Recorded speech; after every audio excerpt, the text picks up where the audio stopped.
الحمد لله نحمده ونستعينه ونستغفره ونؤمن به ونتوكل عليه ونعوذ بالله من شرور أنفسنا ومن سيئات أعمالنا من يهده الله فلا مضل له ومن يضلله فلا هادي له ولا نذير له ولا وزير له ولا مشير له ولا نعيم له وأشهد أن لا إله إلا الله وحده لا شريك له ونشهد أن سيدنا وسندنا وحبيبنا وحبيب ربنا وطبيبنا وطبيب قلوبنا ومولانا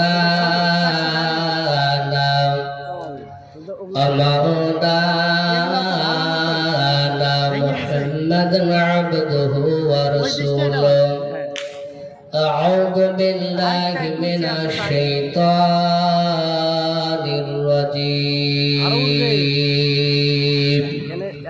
بسم الله الرحمن الرحيم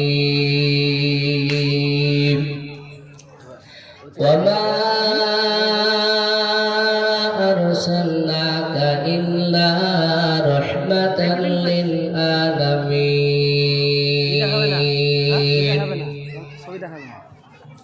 يا أيها الذين آمنوا قوا أنفسكم وأهلكم نارا وقودها الناس والحجارة وعنه أنس رضي الله تعالى عنه قال رسول الله صلى الله تعالى عليه وسلم لا يؤمن أحدكم حتى أكون أحب إليه من والده وولده والناس أجمعين أو كما قال عليه الصلاة والتسليم إن الله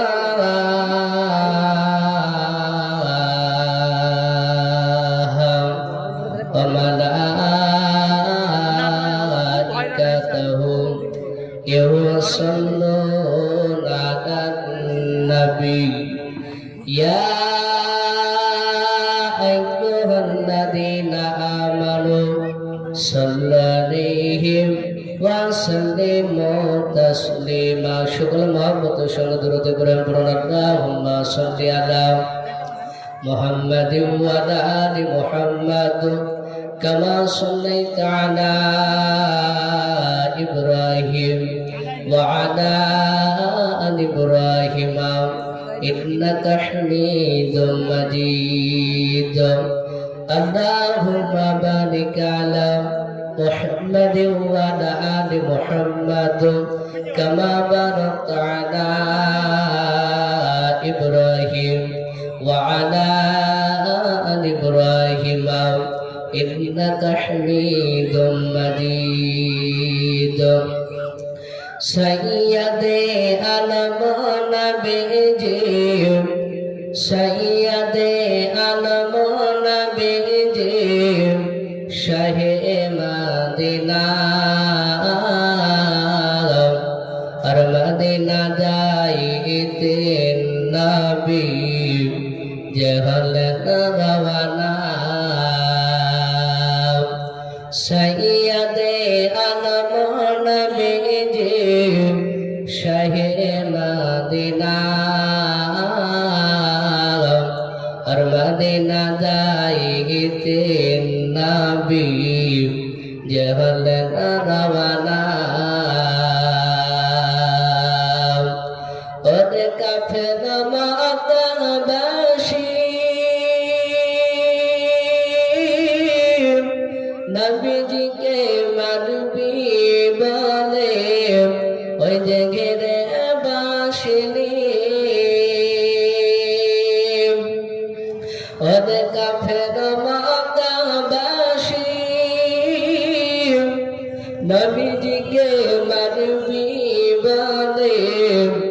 ওই ঘিরে বসিলি নবীর পায়ের জোতার সমান, নবীর পায়ের জোতার সমান হতে পারবে না। আর মদিনা যাইতে নবী যে হলেন রওয়ানা, আর মদিনা যাইতে নবী যে হলেন রওয়ানা। নবী বলেন আবু বকর হিজরত করি চলো গো, ওই হুকুমে খোদার রাতারাতি চলেন নবী, রাতারাতি চলেন নবী সোনার মদিনা। আর মদিনা যাইতে নবী যে হলেন রওয়ানা।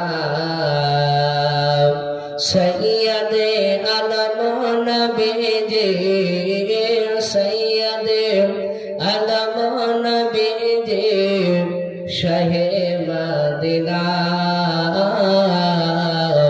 আর মদিনা যাইতে নবী যে হলেন রওয়ানা। নবী বলেন আপু কোথা যান, সকাল হলে লোক জাগিবে ওই পাহাড়েতে যাই। গারে শহর থেকে নবী, গারে শহর থেকে নবী চলেন মদিনায়। আর মদিনা যাইতে নবী হলেন রওয়ানা। সৈয়দে আলম নবীজি শাহে মদিনা। আর মদিনা যাইতে নবী যে হলেন রওয়ানা। শ্রদ্ধেয় সম্মানিত যোগ্যতম সভাপতি মহাশয়, আমার সম্মুখে দিনদার পরেশগার মুত্তাকিন বাবজি ভাইরা, আমার মা বোনেরা, পর্দার সকলকে আন্তরিক ভালোবাসা আমি সালাম একটু জানাই। আসসালামু আলাইকুম ওয়া রাহমাতুল্লাহি ওয়া বারাকাতুহু। আলহামদুলিল্লাহ, সমস্ত প্রশংসা বিশ্বরী আহমনাথ সাধনা বদনা সে মহান রব্বুল আলামিনের জন্য। মহান রব্বুল আলামিন আমাদেরকে বড় ভালোবেসে রহম করে একটা পবিত্র জালসা করার তৌফিক দান করেছেন। সেজন্য আল্লাহ দরবারে শুকরিয়া শরীফ আদায় করে বলুন আলহামদুলিল্লাহ। একটু উচ্চ স্বরে বলুন আলহামদুলিল্লাহ। তারপরে পরে আপনার নবী, আমার নবী, সারা বিশ্বের নবী, নবীর শিরোমণি পয়গম্বর আজম হযরত আমিনার কলিজার টুকরা সেই নবীর উপর অগণিত দরুদ শান্তি দ্বারা বর্ষিত হোক। এটা আমরা দ্বিতীয়বারে উচ্চ স্বরে সকলেই সেই নবীর উপর দরুদ বর্ষিত হোক। সকলে বলুন আল্লাহুম্মা আমিন। বাপজি, আপনাদের সম্মুখে আমি পবিত্র কোরআন থেকে মাত্র 2টা আয়াত তেলাওয়াত করেছি। তারপরে পরে বিশ্ব নবীর জবান থেকে মাত্র একটা হাদিস পড়েছি। ইনশাআল্লাহ আমাকে সভাপতি সাহেব তিনি নির্দিষ্ট একটা টাইম বলে দিয়েছেন। টাইম আমি বেশি, টাইমের ঊর্ধ্বে বেশি আমি আলোচনা করব না। আমরা কোরআন এবং হাদিসের থেকে যেগুলো শুনব সেগুলোর উপরে আমল করার চেষ্টা করবো বলুন ইনশাআল্লাহ। আলোচনা থেকে ফিরে আসি। আল্লাহ রাব্বুল আলামিন তিনি কোরআনটাকে বললেন, ইয়া আইয়ুহাল্লাযীনা আমানু ওয়া আনফুসাকুম ওয়া আহলিকুম নারা ওয়াকুদুহান নাস ওয়াল হিজারা। আল্লাহ বলেন, হে ঈমানদারগণ, তোমরা নিজে জাহান্নাম থেকে বাঁচো এবং তোমার আহালকে বাঁচাও। জাহান্নাম খুব ভয়ঙ্কর জায়গা। যারা জাহান্নামে হয়ে যাবে তারা সেই দিনকে বাবজি ক্ষতিগ্রস্ত, খুবই বিপদে পড়ে যাবে। কারণ দুনিয়ার আগুন, হাদিসে এসেছে আল্লাহ নবী বলেছেন যে দুনিয়ার আগুন যে তাপ, আর ওই জাহান্নামের আগুন তাপের ব্যাপারে বলা হয়েছে দুনিয়ার আগুনের চাইতে ৭৭ গুণ আপনার জাহান্নামের আগুন তাপ হবে। যারা জাহান্নামে হবে তারা কিন্তু খুব বিপদে পড়ে যাবে, আর যারা জান্নাতি হবে তারা কামিয়াবি হয়ে যাবে। আমরা সকলেই জান্নাত পেতে চাই, এটা আমাদের আশা, তাই না? আল্লাহ বললেন, হে ইমানদারগণ, তোমরা নিজে জাহান্নাম থেকে বাঁচো এবং তোমার আহালকে বাঁচাও। নিচে বাঁচতে হবে এবং আহালকে বাঁচাতে হবে। তাই সেজন্য আমরা নিজে নামাজ পড়বো, অপরকে নামাজ পড়ার উপদেশ দেব। মসজিদে নামাজ পড়ার জন্য মসজিদে ডাকবো। এই আয়াতের দ্বারা আল্লাহ রাব্বুল আলামিন জানিয়ে দিলেন, আল্লাহ রাসূল সাল্লাল্লাহু তাআলা আলাইহি ওয়াসাল্লাম নবীজির আমরা অনেকেই জানি, ঘটনা হয়তো শুনেছি। তারিকুল ইসলাম বলে একটা কিতাব, তাতে লিখেছে বিশ্ব নবীজির আপনার নাম হযরত আব্দুল্লাহ ছিল। এই নবীজি যখন আপনার হযরতে আব্দুল্লাহর আব্বার নাম ছিল আব্দুল মুত্তালিব। আব্দুল মুত্তালিব সেই সময়তে আপনার ওনার টোটাল সন্তান ছিল 10টা। এই আব্দুল মুত্তালিবের ছেলে আব্দুল্লাহ আর তাইফ নগরে বাপজি একটা বিশ্ব নবীজির মার নাম ছিল আমিনা। আমিনার আব্বাজির নাম কিতাবে এসেছে ওয়াহাব। তাহলে ওয়াহাব এবং আব্দুল মুত্তালিবের ছেলে আব্দুল্লাহ মক্কা নগরের সেই সময়তে বেঈমান কাফেররা আপনার ওয়াহাবের সঙ্গে খুবই অত্যাচার জুলুম করতেন। তাই ওয়াহাব তিনি মক্কা ছেড়ে আপনার তাইফ বলে একটা গ্রাম, সেখানে তিনি অবস্থান করেছিলেন, সেখানে বসবাস করতে লাগলো। তাই ওয়াহাব তিনি মক্কা নগরে আপনার তাইফ নগর থেকে মক্কা নগরে হজের উপলক্ষে তিনি আসতেন। আর এই দিকে আব্দুল মুত্তালিবের ছেলে আব্দুল্লাহ, নবীজির আব্বার নাম ছিল আব্দুল্লাহ, তিনিও কিন্তু মক্কা নগরে আসলেন হজের উপলক্ষে। তাই আব্দুল্লাহ আর ওয়াহাবের সঙ্গে আপনার দেখা হলো। হযরত ওয়াহাবের বিটি হযরত আমিনা তিনি নিরিবিলি জায়গায় যখন থাকতেন, কেউ জানে এসে বলতো, হে আব্দুল্লাহর স্ত্রী আমিনা, তোমার পেটে এমন একটা সন্তান জন্ম নেবে, সেই সন্তানটা সারা পৃথিবীর নবী হবে। ধরে বলুন সুবহানাল্লাহ, সে নবী হবে বলে। তাই বলে হ্যাঁ, হযরত আমিনা এই কথাটা নিজের বাড়িতে ওয়াহাবকে, ওনার আব্বাকে বলতেন। তাই হযরত ওয়াহাব সঙ্গে সঙ্গে তিনি ওই মক্কা নগরে হজের উপলক্ষে গিয়েছিল আব্দুল্লাহর সঙ্গে। তাই আব্দুল্লাহর আব্বা আব্দুল মুত্তালিবের সঙ্গে দেখা হলো। তাই হযরতে ওয়াহাব ডাকতে বলল, ও আব্দুল মুত্তালিব ভাই, আমার একটা নারী আছে, মেয়ে আছে, তার নাম হলো আমিনা। আমার এই নারী বিবাহ দিব, একটা সেরকম ছেলে আছে? হযরতে আব্দুল মুত্তালিব বলল, হ্যাঁ, আমার সন্তান আব্দুল বলে একটা যুবক আছে, আমার সন্তান, তার সাথে বিবাহ দিলে সবচেয়ে উত্তম হবে। আমরা জানি যে যখন একটা মেয়ের জন্য ছেলে দেখতে চায়, মেয়ের বাপ মা চায় যে আমার জামাইটা ভালোই হোক, এটা চায়, তাই না? এবং ছেলের পক্ষ চায় যে ছেলের বাপ মা চায় যে আমার বৌমাটা ভালো হোক। সঙ্গে সঙ্গে আব্দুল মুত্তালিব বললেন, ওয়াহাব ভাই, আমার এই আব্দুল্লাহর সঙ্গে আমিনার বিবাহ দাও।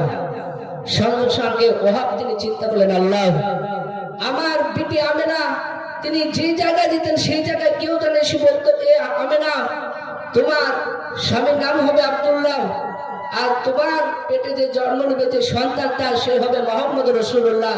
আরেকবার বলুন সুবহানাল্লাহ। বলে তাই বলে সঙ্গে সঙ্গে বাপজি তারা আব্দুল মুত্তালিব ওয়াহাবের সঙ্গে আপনার বন্ধুত্ব বাপজি আগে পরিচয় ছিল, কিন্তু হযরত আব্দুল্লাহর সঙ্গে আর আমিনার সঙ্গে আপনার বিবাহের একটা তারিখ বাপজি নির্দিষ্ট করলেন। তারিখ অনুযায়ী তাদের বিবাহ দিলেন। ভাবছি অনেকগুলো ঘটনা, টাইমের ব্যাপারে একটু ইশারা দিয়েছে, সে অনুযায়ী কথা আমি আপনাদের সম্মুখে বিস্তারিত আলোচনা করতে পারবো না, মোটামুটি কথা তুলে ধরবো ইনশাআল্লাহ। তো সেই আব্দুল্লাহর সঙ্গে আমিনার সঙ্গে বিবাহ হওয়ার পরই কিতাবে লিখেছে হযরত আব্দুল্লাহ তারা 10টা ভাই ছিল। কথা বলেছিলাম 10টা। ওই ভাইদেরকে আপনার 9টা ভাই তারা ব্যবসা করতে গেলেন। আবার হযরত আব্দুল্লাহ সঙ্গে সঙ্গে বাবা আরেকটা যে ওরা 9টা ভাই তো ব্যবসায় গিয়েছিল, ব্যবসা করার পরে দ্বিতীয়বার আবার তারা 9 ভাই তারা আশা করলো যে আব্দুল্লাহকে আমরা সিরিয়ায় নিয়ে যাব। আব্দুল মুতালিব বলেছিল আমার ছেলেরা আমার আব্দুল্লাহকে নিয়ে যাবে না, কিন্তু তারা একের অপরে হিংসাহিংসি করতে শুরু করে দিল। তাই আব্দুল্লাহ তার বিবি আমিনাকে বললেন, আমিনা আমি এখনই ব্যবসা করতে যাব। কিতাবে লিখছে সেই গ্রামটার নাম ছিল সিরা, কেউ বলেছে ইয়াসরিব। এই দুটোই বাক্যে শব্দ পাওয়া যায় কিতাবে। হযরত আব্দুল্লাহ তার বিবি আমিনাকে বললেন, আমিনা তুমি থাকো, আমি এখনই সিরিয়ায় চলে যাব। তুমি আমার জামা কাপড়গুলো ভাঁজ করে তুমি একটা বেগে পুরে দাও।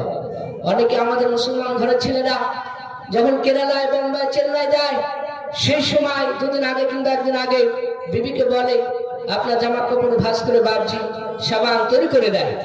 ওই রকম হযরত আব্দুল্লাহ আমিনাকে বলে তিনি রাত্রের বেলায় বাবজি ঘুমে গেলেন। সকালবেলা যখন হলো তারা 9 ভাই আব্দুল্লাহ 9টা ভাই তারা বাড়িতে আওয়াজ দিল, ওগো ভাই আব্দুল্লাহ চলো সিরিয়ায় যেতে হবে। হযরত আব্দুল্লাহ ডাক দিয়ে বললেন, ওরা আমার বিবি আমিনা, আমার ভাইরা ডাক দিতেছে, এখন আমি শুনে নাও সিরিয়ায় চলে যাব ব্যবসা করতাম। হযরত আব্দুল্লাহ বিবি আমিনাকে বলে, বাবা ওই আপনার সাবান পত্র করো, বাদ রাস্তা দিয়ে গোটে গোটে পায়ে যেতে শুরু করে দিলাম। হযরত আমিনার বাড়িতে বাদ একটা উঁচু যে জায়গা ছিল, ওই উঁচু জায়গায় উঠে হযরত আমিনা নিজের স্বামী আব্দুল্লাহর চেহারা দিকে তাকিয়েছিল। হযরত আব্দুল্লাহর 9টা ভাই তারা আপনারা চলে যাচ্ছেন, আব্দুল্লাহ চলে যাচ্ছেন। যাওয়ার পর আপনার সিরিয়ায় সেই সময় উঠেছিলেন না। সঙ্গে সঙ্গে হযরত আব্দুল্লাহ এই ভূমুখ থেকে বাবজির সামনের দিক থেকে এবং পেছ থেকে ঘুরে যখন তাকালাম, দেখলো হযরত আমিনার যে চোখ দিয়ে গড় গড় করে পানি পড়তে লাগলো। হযরত আব্দুল্লাহ চিন্তা করলেন, আল্লাহ আমার বিবি হয়তো কি মানুষ কথা বলতে ভুলে গেছে নাকি, আমি কিছু বুঝতে পারি না। হযরত আব্দুল্লাহ সঙ্গে সঙ্গে তিনি দাঁড়িয়ে গেলেন। দাঁড়িয়ে যাওয়ার পর আবার সামনের দিক থেকে পেছনে বাবজি আসতে শুরু করে দিলাম। হযরত আব্দুল্লাহ গুটি গুটি পায়ে আপনার পেছন দিকে আসতে লাগলো। হযরত আমিনাকে ডাক দিয়ে বলেছিল, আর আমার বিবি আমিনা তুমি তাড়াতাড়ি বলে দাও, তুমি কে মানুষই কথা বলতে ভুলে গেছো গো বলো। হযরত আমিনা কোনো কথা বলে না। হযরত আব্দুল্লাহ দ্বিতীয়বার বলেছিলাম, আরে বিবি আমিনা তুমি তাড়াতাড়ি তুমি বলে দাও, তুমি কে মানুষই কথা বলতে ভুলে গেছো গো বলো। হযরত আব্দুল্লাহর বিবি আমিনা কোনো কথা বললেন না। হযরত আব্দুল্লাহ আবার ডাক দিয়ে বললেন, ওরা আবার বিবি আমিনা তুমি তাড়াতাড়ি বলো, শুনে নাও আমার ভাইরা যদি পেছ থেকে ঘুরে তাকায় আর আব্দুল্লাহকে দেখতে পাবে না, না দেখতে পারো পর আমি তোমার কাছ থেকে কোনো ভাইদের কাছে চলে যাবো। হয়তো ভাইরা বলবে এত কেন দেরি হয়ে গেছে হলো বল, না হলে হয়তো ভাইরা আমার উপর আঘাত করতে শুরু করবে, হয়তো নাই অন্যায় ভাবে কথা বলবে। ওরে বিবি আমিনা তুমি তাড়াতাড়ি বলে দাও, তুমি কি মানুষই কথা তুমি বলতে ভুলে গেছো বলো। হযরত আমিনা পাহাড় থেকে নামার পর গুটি গুটি পায়ে বাপজি আপনার নামের উপর ডাক দিয়ে বলেছিল, আমার স্বামী আমি কোনো ইমার্জেন্সি কথা আমি বলতে ভুলি নাই। আব্দুল্লাহ বলে, বিবি রে তুমি এমন ভাবে কেন কান্না করছিল বলো? হযরত আমিনা বলেন, স্বামী শুনে নেন, আপনি আজ আমার কাছ থেকে চলে যাচ্ছেন, হয়তো আপনার সঙ্গে আমার দ্বিতীয় দিনে দেখা হবে না, সেই জন্য আমি কান্না করছিলাম। ধরে বলুন সুবহানাল্লাহ। তারাই ছিল স্বামী স্ত্রী। আজ আমাদের স্বামী স্ত্রীর মধ্যে মহব্বত ভালোবাসা নেই। প্রায় জায়গা থেকে ফোন আসে, অনেক ভাবছি আমি বেল্লার একটা মসজিদে নামাজ পড়াই, অনেক জায়গা থেকে ফোন করে যে হুজুর আমার স্বামী ভালো নাই, মদ খায়, গেঁজা খায়, আর কি ভালো করার কোনো সাজেশন আছে? আমি সেসব নারীদেরকে আমি বলি, সেই সব বন্ধুদেরকে বলি যে আল্লাহ রাব্বুল আলামিন কোরআন পাকে বলেছেন, ফাযকুরুনি আযকুরকুম ওয়াশকুরুনি ওয়ালা তাকফুরুন। আল্লাহ বললেন তোমরা আমাকে স্মরণ করো, আমি তোমাদেরকে স্মরণ করব। সেই সব বোনকে বলি, শুনে নাও, এক আল্লাহর কাছে চাও। আল্লাহ রাব্বুল আলামিনের রাসূল বলেছেন, যে ব্যক্তি যত আল্লাহর কাছে দোয়া চায় সেই ব্যক্তির উপর আমার আল্লাহ খুশি হয়ে যায়। ধরে বলুন সুবহানাল্লাহ। তাই সেই জন্য দোয়া করতে হবে। সে বোনটাকে বাপকে এরকম কথা বললাম, বলার পরই আপনার তিনি চলে গেলেন, ফোনটা কেটে দিলেন। এইরকম হযরত আব্দুল্লাহ আমিনার কথা বলছিলাম, এত তাদের মধ্যে স্বামী স্ত্রী ভালোবাসা ছিল। কিতাবে লিখেছে সেই সময়তে এক নয় দুই নয়, আপনার আব্দুল্লাহ বললেন বিবি, আব্দুল্লাহ বললেন বিবিরে আমিনা তুমি আমাকে সান্ত্বনা দাও, আমি জানি সিরিয়া থেকে ব্যবসা করে জানি আমি ফিরে আসতে পারি ভালোভাবে। হযরত আমিনাকে এই কথা বলে কিতাবে লিখছে আরবাউন, মানে আরবিতে 4 বলা হয়। সেই সময় 4 দিন ব্যবসা করার পরই আব্দুল্লাহর হঠাৎ আপনার জ্বর চলে আসলো। কিতাবে লিখেছে অসুস্থ হয়ে যাওয়ার পরে হযরত আব্দুল্লাহ তার মামার বাড়িতে গেলেন। মামার বাড়িতে বাড়ি সেই জায়গার নাম কিতাবে লিখেছে মদিনা। ইয়াসরিব বলেছে জায়গাটার নাম, কেউ বলেছে নাম তাইফ নগর। সেই জায়গায় আপনার যখন গেলেন, যাওয়ার পরই আপনার এক নয় দুই নয় তারা তার মামারা বেশি আপনার ভালোবাসলেন না, তাকে দেখভাল করলেন না। সঙ্গে সঙ্গে হযরত আব্দুল্লাহ ওই আপনার তাইফ নগরে মদিনা থেকে বলেছে আশরিফে আবু নামক জায়গা বলে, সেই জায়গায় মৃত্যু হয়ে গেল। সকল বলেন ইন্না লিল্লাহি ওয়া ইন্না ইলাইহি রাজিউন। হযরত আব্দুল মুতালিব তার বোমা হযরত আমিনা তিনি স্বপ্ন দেখেছিল। সেই দুটো স্বপ্ন দেখেছিল। প্রথম নাম্বার স্বপ্ন দেখেছিল যে পরনে শাড়িখানা আকাশে বাজে উড়তে চলে গেল। দ্বিতীয় নম্বর আমিনা স্বপ্ন দেখেছিল যে ঘরের আপনার চালাটা হাওয়াতে উড়তে চলে গেল। তাই আমিনা সেই সময় তার শ্বশুর আব্দুল মুতালিব স্বপ্নের মানে দেখতেন। আমিনা তার শ্বশুরের কাছে যাওয়ার পর বলেন, আব্বা এই দুটো স্বপ্ন দেখলাম, কি মানে হবে? বলে আব্দুল মুতালিব কথাটা আমিনার শোনার পরে হাওয়া করে কান্না করতে লাগলো। আব্দুল মুতালিবের স্বপ্নের আপনার তাবির করলেন না আমিনার সম্মুখে। আব্দুল মুতালিব সঙ্গে সঙ্গে তেনার একটা সন্তানকে পাঠিয়েছিল। সেই সন্তানটার নাম কিতাবে লিখেছে হারেস। কি বললাম? হারেস। তাকে আপনার পাঠিয়ে দিল, যাও বাবা, আমার ছোট ছেলে আব্দুল্লাহ দুনিয়াতে বেঁচে নাই, হায়াত মওতের কোনো গ্যারান্টি নাই, কখন কোন সময় চলে আসবে কেউ বলতে পারবে না, একমাত্র আল্লাহই জানে। সম্মানিত ভাইরা আমার বাবা জীবনেরা, হযরত আব্দুল্লাহ তার আব্বা আব্দুল মুতালিব যখন হারেসকে পাঠিয়ে দিলেন, দেখলেন আব্দুল্লাহ তো বেঁচে নাই। আব্দুল্লাহকে ওই জায়গা থেকে আনলেন, তাইফ নগর মদিনা থেকে আসার পরে নিয়ে আনলেন। আনার পর ওই জায়গাটা কিতাবে লিখেছে আবু নামক বলে একটা জায়গা, সেই জায়গায় আপনারা আব্দুল্লাহকে দাফন করলেন। আর এইদিকে আব্দুল্লাহ বিবি আমিনা আপনার সেই সময় তিনি গর্ভবতী নারী ছিলেন। তাই তেনার পেট থেকে ওই বাচ্চা হযরত মুহাম্মদ রাসূলুল্লাহ সাল্লাল্লাহু তাআলা আলাইহি ওয়াসাল্লাম তিনি আপনার দুনিয়াতে বাপজি চলে আসলেন। আসার পরে আমিনা সেই বাচ্চাকে নিয়ে বাপজি আপনার লালিত পালিত করতে লাগলো। মানুষ করতে লাগলো। সেই সময় বাতি সিরাতের কিতাবে লেখা আছে ওই মক্কা নগরে একটা বাতাস বাতি দেখা গিয়েছিল, দূষিত বাতাস। আমরা জানি করোনা ভাইরাস এর আগে হয়েছিল, হওয়ার কারণে হয়তো মানুষ মুখে মাস্ক ব্যবহার করেছে, করি নাই, করেছে। ওই রকম আমেনা দেখলো আর আব্দুল মুত্তালিব বললো মক্কা নগরে এই যে দুর্দৃশ্য আপনার দূষিত বাতাস, সেই জায়গায় এই বাচ্চাকে রাখা যাবে না। যদি রাখা যায় তাহলে বাচ্চা তো এই জায়গায় থাকলে পচা ধরে ধরে মারা যাবে। তাই আব্দুল্লাহর বিবি আমেনা আর আব্দুল মুত্তালিব তারা আপনার আলোচনা করে বললো যে অন্য কোনো দাইমা যদি আসে তাদেরকে দেওয়া হবে।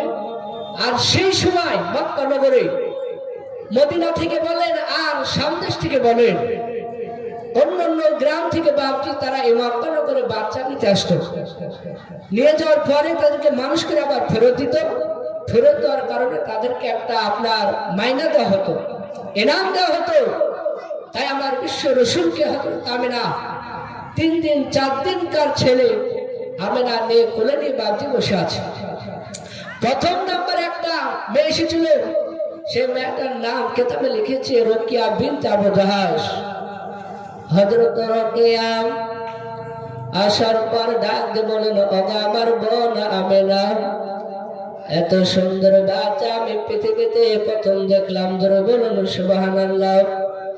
হযরত বিশ্বনবীর চেহারা দেখে বাবা হযরত মায়েশা সিদ্দিকা রাদিয়াল্লাহু তাআলা আনহা বলে যে নবীদের এত সুন্দর চেহারা ছিল বাবা, যে ইউসুফ নবী পয়গম্বরের চেহারা দেখে বাবা মিশরের নারীরা এক নয় দুই নয় 370টা নারী যারাও তারা হাতের আঙ্গুল কেটে ফেলেছিল।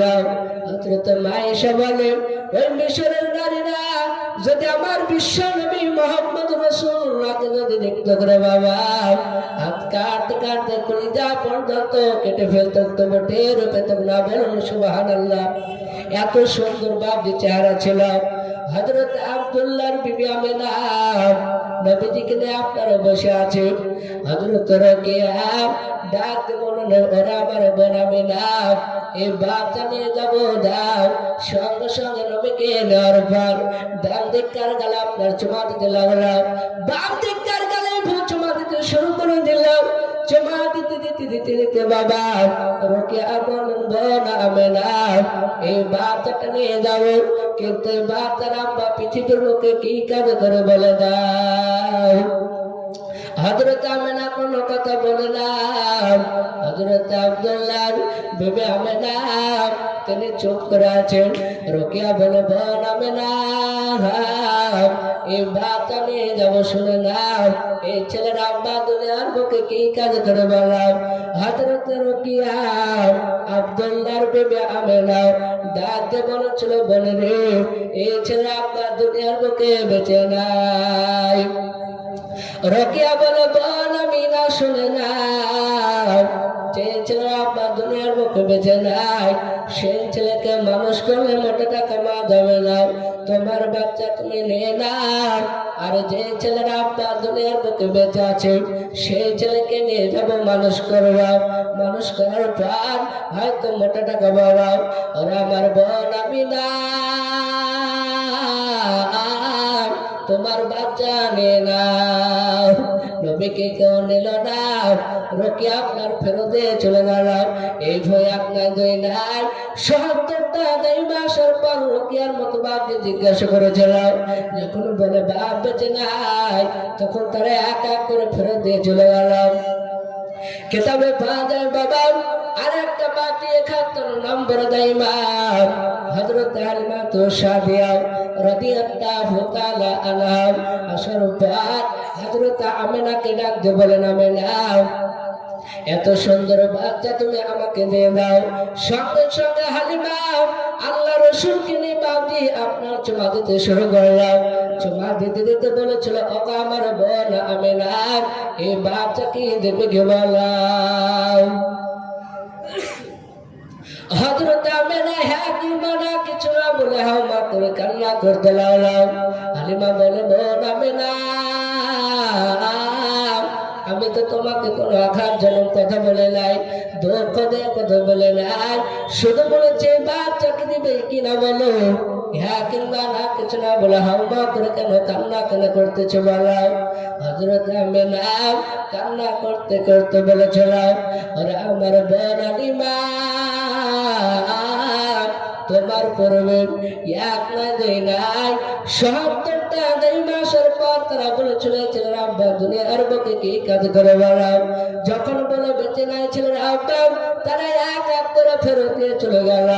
ওরা আমার সোনার বোন, তোমার মতো তোমাদের মতো তোমার ফেরত দিয়ে চলে যাবে। হযরত হালিমা ডাক দিয়ে বলতে শুরু করে দিল, ওরে বোন আমিনা, শুনে নাও, তোমার বাচ্চাকে আমি নিয়ে যাব, তুমি কান্না বন্ধ করে দাও। সে সময় হযরত হালিমাতুস সাদিয়া নবীজিকে নেওয়ার পরই কেতাবে বাগদি লেখা আছে 14 দিন পর নবীজিকে হালিমা নিয়ে গেছিল। কতদিন বললাম?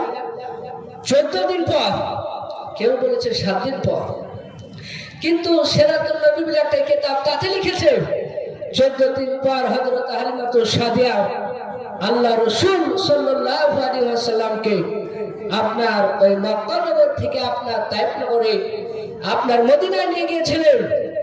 মদিনায় নিয়ে যাওয়ার পরই আপনার হালিমা বলে যে আমার বাড়িতে ছাগল ছিল, আমার নবীজিকে আসার পরই ছাগলের স্তন আগে দুধ হতো না, নবীজিকে যখন আমার বাড়িতে প্রবেশ করলাম সেই সময় নবীজির বরকতে ওই ছাগলের স্তনে দুধ হতে শুরু করলো। ধরে বলুন সুবহানাল্লাহ। তার এত সুন্দর আপনার বরকত।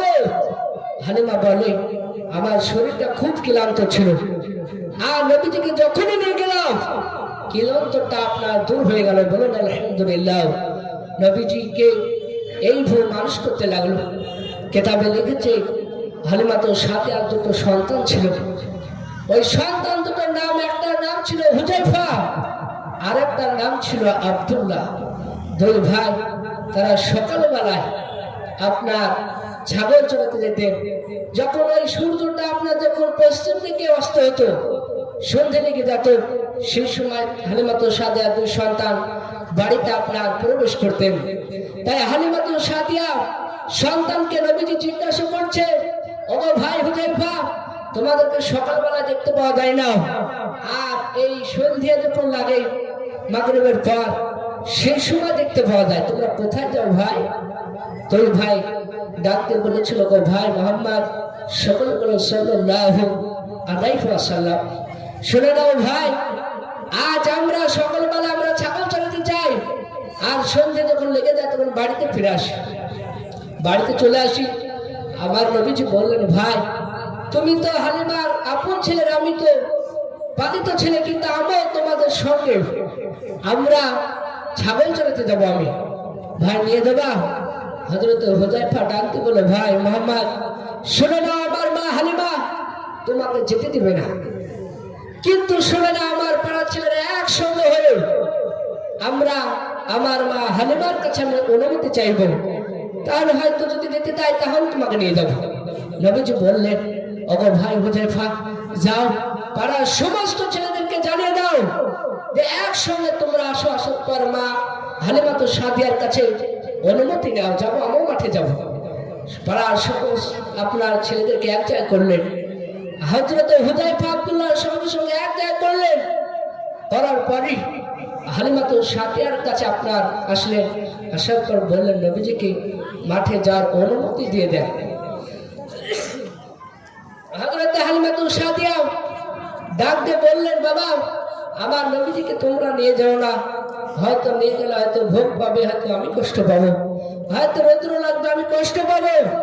তারা হযরত হুযায়ফার পাড়ার ছেলেগুলো সকলে একসঙ্গে বললেন, ওগো আমার শুনে নাও, মা হালিমা, তোমার ছেলেকে যদি ভোগ লাগে তাহলে আমরা ওতে দুধ দহন করে তোমার বিশ্ব নবীজিকে পান করাবো, যার অনুমতি আপনি দিয়ে দেন। সঙ্গে সঙ্গে হালিমা বলে, যাও, আমার সন্তানকে তোমরা সঠিকভাবে দেখভাল করবে। নবীজিকে নিয়ে চলে গেলেন। তারা হযরত আব্দুল্লাহ আপনার বেটা মুহাম্মদ রাসূলুল্লাহ সাল্লাল্লাহু তাআলা আলাইহি ওয়াসাল্লামকে যখন মাঠে নিয়ে গেলেন, নবীজি খেলায় করতে নাম দেয় না। পাড়ার সমস্ত ছেলে আর হালিমাতুস সাদিয়ার 2 সন্তান তারা আপনার খেলায় নাম দিয়েছে। নবী আপনার বসে আছে, বসে থাকার পরে আবার দাঁড়ালেন, দাঁড়িয়ে থাকলেন, আর পাড়া ছেলেরা খেলায় মশগুল হয়ে গিয়েছে। তাই হযরত বিশ্ব নবী আমার জনাবে মুহাম্মদ রাসূলুল্লাহ তিনি চিন্তা করছেন যে আসমান একটা বাড়ি বাবজি করতে গেলে বাবজি আপনার এই যে প্যান্ডেল আপনার করেছে, তাবু টাঙ্গিয়েছে, চারিদিকে আপনার খুঁটি দেওয়া আছে। ওই রকম আল্লাহ রাসূল ভাবছেন যে একটা বাড়ি করতে গেলে বাবজি পিলারের প্রয়োজন হয়, কিন্তু আল্লাহর কি কুদরত, আল্লাহ ওয়া আলা কুল্লি শাইইন কাদির, আল্লাহ সর্বশক্তিমান, আল্লাহর যে কুদরত যে আসমানটার কোনো খুঁটি আছে বলে? খুঁটি না। নবী এটাই চিন্তা করছিলেন আর তিনি দাঁড়িয়েছিলেন।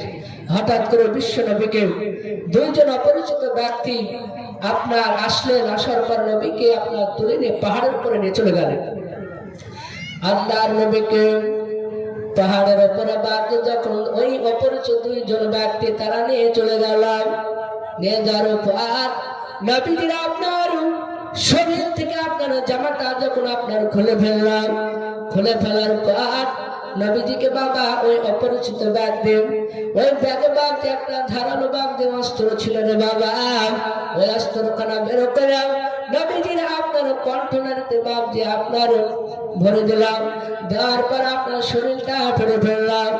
আপনার নবী ডাক দিয়ে বললেন, ভাই ওটা আমার ভাইরা এই মহানগরে শুনে নাও, তোমার সঙ্গে শুনে নাও, আজ আমাকে তারা এই যে দুইজন ব্যক্তি তারা আমাকে মেরে ফেললাম। ওগো আমার ভাইরা, তাদের হাত থেকে তোমরা আমাকে বেঁচে নাও। পাড়ার ছেলেরা তারা এই দৃশ্যখানা দেখার পর তারা সকলেই কান্না করতে শুরু করে দিলাম। তারা সমস্ত বাপ যে পাড়ার ছেলেরা আর হযরত হালিমা তো সাদিয়া রাদিয়াল্লাহু তাআলা আনহার দুটো সন্তান তারা সকলেই একসঙ্গে হয়ে বাপকে হালিমা তো সাদিয়ার বাড়িতে বাপকে প্রবেশ করলাম। হযরত হালিমা তো সাদিয়া ডাক দিয়ে বললাম, ওগো আমার ছেলেরা, বলো বলো তোমরা কেন এই কান্না কেন করতেছো বলাও। পাড়ার ছেলেরা হালিমা তো সাদিয়া দুটো সন্তান ডাক দিয়ে বলেছিলাম, ওগো আমার মা, তোমার সন্তান হযরতে মুহাম্মদুর রাসূলুল্লাহ সাল্লাল্লাহু তাআলা আলাইহি ওয়াসাল্লাম আর দুনিয়াতে বেঁচে নাই। বলে কি বলে বাবা? বলে হ্যাঁ। বলে মা শুনে নাও, আমরা যখন ছাগল চড়াতে নিয়ে গেলাম আমার নবীজিকে, নিয়ে যাওয়ার পর নবী আমার খেলাধুলায় নাম দেয় না। নবী আমার ওই জায়গায় দাঁড়িয়েছিল আর অপরিচিত দুইজন ব্যক্তি, তাদেরকে তো আমরা চিনতে পারলাম না। মক্কার এবং মদিনার কোনো ওই যুবক দুটো নাই। শুনে নেন মা, ওগো মা, তারা দুইজন নবীজিকে তুলে নিয়ে চলে গেল পাহাড়ে সুন্দর বার। নবীজির জামাটা খুলে ফেলার বার ওনাদের ব্যাগ থেকে একটা ধরলো অস্ত্র বের করে নবীজির বুকটা ফেলে দিলাম। ওগো মা, তোমার নবীজি আর দুনিয়াতে বেঁচে নাই।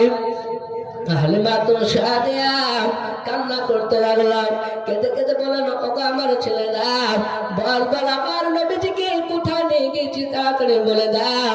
সঙ্গে সঙ্গে হুযায়ফা আব্দুল্লাহ ডাকতে বলল, মা ওই সামনের দিকে পাহাড়ের গুড়িতে নিয়ে গিয়ে যাও। আল্লাহর নবীজিকে বাবা হযরত হালিমা তো সাদিয়া রাদিয়াল্লাহু তাআলা আনহা নবীজিকে বাজি আপনার ডাক দিতে শুরু করলাম, ওগো আল্লাহর নবীজি, ওগো আমার নবীজি শুনে নেন, নবী আপনি কোথায় আছেন বলুন। ওগো মুহাম্মদ বাবা, এই বলে আওয়াজ দিয়ে ডাকতে শুরু করে দিলাম। নবীজি বাপজি কোনো বাপজি উত্তর দেয় না। আল্লাহর নবীজির দুধমা হালিমা সঙ্গে সঙ্গে তিনি পাহাড়ের উপরে উঠে পড়লাম। ওঠার পর দ্বিতীয়বার যখন আবার নামলেন, দেখলে পাহাড়ের পাশে বাপজি বসেছিলাম। হযরত হালিমা তো সাদিয়া নবীজিকে কোলে নিয়ে ডাক দিয়ে বলল, বাবা তোমাকে নাকি অপরিচিত দুইজন ব্যক্তি তোমাকে নাকি শরীরটা ফেলে দিয়েছে। আল্লাহর নবী বলেন, হ্যাঁ মা, তোমার শরীরটা বেশি ব্যথা করছে বলে হ্যাঁ। সঙ্গে সঙ্গে আল্লাহর নবীজিকে হযরত হালিমা তো সাদিয়া ওই জায়গা থেকে বাড়িতে নিয়ে গেলাম। হালিমা বলেন, ওগো আমার ছেলে শুনে নাও, তোমাকে আর আমার বাড়িতে রাখবো না। যদি রাখি একের পর এক বিপদ ঘটতে চায় তোমাকে তোমার মা আমিনার কাছে এখনই তোমাকে রেখে আসবো। সঙ্গে সঙ্গে কেতাবে লিখেছে বাবা ওই যে দুইজন অপরিচিত ব্যক্তি নবীজিকে যে বুকটা ফেলে দিয়েছিল তারা সাধারণ কোনো ব্যক্তি ছিলেন না, তারা আল্লাহ রহমতের ফেরেশতা ছিল। ধরে বলুন সুবহানাল্লাহ। কেতাবে লিখেছে প্রথমকার যে ব্যক্তি ছিল সে ব্যক্তিটার নাম কেতাবে লিখেছে হযরত জিবরিল আলাইহিস সালাম। আল্লাহ হুকুম করেছিল আরেকজন ফেরেশতা ছিল হযরত মিকাইল আলাইহিস সালাম। দুইজন ফেরেশতাকে আল্লাহ হুকুম করেছিল যাও নবীজিকে তোমরা পাহাড়ে নিয়ে যাওয়ার পরে বুকটাকে ফিরে জান্নাতি পানি ভালো পানিতে শরীরটাকে ধৌত করে দাও। সেই শরীরটাকে ধুয়ে দিয়েছিল। আমার বিশ্ব রসুলের মা দুধ মা হালিমা তিনি বললেন ওগো মুহাম্মদ বাবা তোমাকে আর এই জায়গা আমি রাখবো না, তোমাকে এখনই আমরা তোমার মা আমিনার বাড়িতে ফেরত দেবো।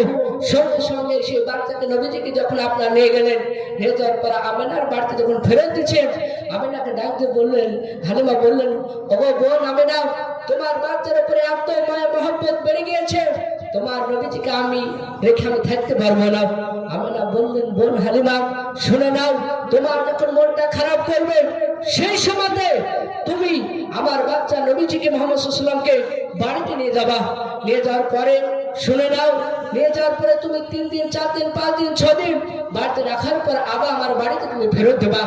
সঙ্গে সঙ্গে আল্লাহর নবীজির মা আমিনা যখন এই কথা বললেন হালিমা কথাটা শোনার পর বাড়ি চলে আসলেন। আসার পরে হযরত আমিনা রাদিয়াল্লাহু তাআলা আনহা তিনি তার বেটা মুহাম্মদ সাল্লাল্লাহু আলাইহি ওয়াসাল্লামকে ডাকতে বললেন বাবা ওরে বাবা শুনে নাও, তোমার নানার বাড়িতে অনেক দিন আমাদের যাওয়া হয় না, চলো তোমার নানার বাড়িতে আমরা ঘুরে আসি বেড়ে আসি। সঙ্গে সঙ্গে নবীজির একজন আপনার ফুপুমা ছিল, কেতাবে লিখেছে ওই ফুপুমাটার নাম ছিল মাইবুন, তাকে সঙ্গে করে আর হযরত আমিনা আর নবীজি 3 জন মিলে বাপজি তারা যেতে শুরু করলো। যেতে যেতে একটা জায়গায় যে আপু নামক জায়গায় আপনার দাঁড়ানোর পরই আমিনা আর হযরত মাইবুন 2 চোখে পানি ঝরছে। বিশ্ব নবীজি চিন্তা করছেন এখানে কেন কান্না করছে, নবী তো জানে না তার আব্বা আব্দুল্লাহ মারা গিয়েছে, এখানে দাফন করেছে মাটি দিয়েছে এটা তো জানে না। সঙ্গে সঙ্গে নবীজিকে নিয়ে আপনার তায়েফ নগরে যখন প্রবেশ করলো, তায়েফ নগরে আপনার থাকার পরই আপনার এই ভয়াক 2 3 4 করে মাসখানেক থাকার পরে হযরত হালিমাতুস সাদিয়া নয় হযরত বিশ্ব নবীজি ওই নানার বাড়ি থেকে আপনার 1 মাস পর যখন আপনার আমিনা আর হযরতে উম্মাইবন 2 জন মিলে আবার যখন ফিরছিল, ফেরার পথে দেখলে আবার ওই আপু নামক জায়গায় তেনারা দুজ নাই কান্না করতে শুরু করে দিল। আল্লাহর নবীজি ভাবলেন কেন কান্না করছে, যাওয়ার সময় দেখলাম বাবা আসার সময় কান্না করে। আল্লাহর নবী জনাবে মুহাম্মদ রাসূলুল্লাহ সাল্লাল্লাহু তাআলা আলাইহি ওয়াসাল্লাম ডাক দিয়ে বাপকে বলতে শুরু করে দিলাম ওগো আমার ফুপুমা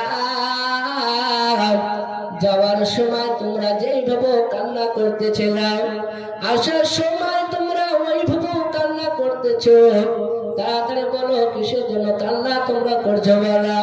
হযরতে উম্মাইবন নাই আপনার উম্মাইবন কোনো কথা বলে না।